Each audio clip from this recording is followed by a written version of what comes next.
Di sebuah desa kecil nan sunyi, hidup seorang wali Allah bernama Syekh Karim. Beliau dikenal sebagai sosok bijak dan penuh kasih.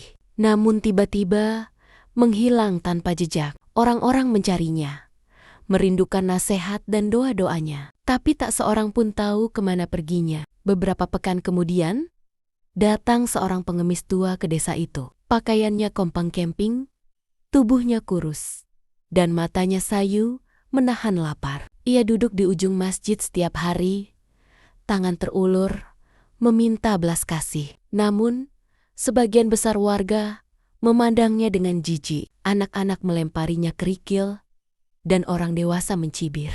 Pergi sana, kerjalah. Jangan cuma meminta. Dasar pemalas. Mengganggu saja di depan rumah Allah. Hanya sedikit orang yang memberinya makanan atau uang receh.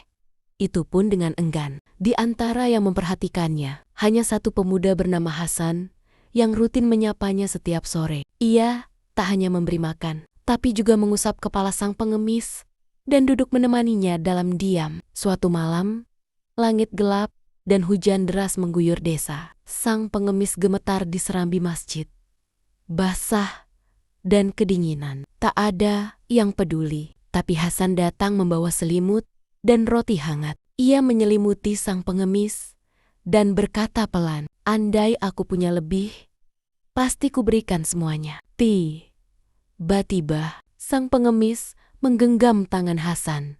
Dari tubuhnya terpancar cahaya lembut. Wajahnya yang keriput perlahan berubah menjadi wajah Syekh Karim. Hasan terkejut, air matanya mengalir. "Guru, ini Anda?" Syekh Karim tersenyum. "Wahai Hasan, aku menyamar untuk menguji hati manusia. Banyak yang rajin ibadah, tapi lupa memanusiakan manusia. Kau dengan tulus melihatku sebagai saudaramu. Kau lulus ujian Allah."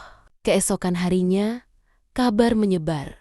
Syekh Karim kembali. Tapi ketika orang-orang berduyun-duyun mencarinya di masjid, yang mereka temukan hanyalah sehelai kain lusuh dan secari kertas yang tertempel di tiang masjid. "Carilah Allah, bukan hanya dalam sujudmu, tapi dalam wajah lapar saudaramu. Jangan sampai malaikat lewat, kau menolaknya hanya karena ia tampak hina." Sejak hari itu, penduduk desa berubah. Mereka lebih peduli, lebih ramah pada yang lemah. Tapi tak ada yang pernah melihat Syekh Karim lagi. Namun Hasan tahu sang wali tidak pernah pergi. Ia hadir dalam setiap tangan yang memberi dan setiap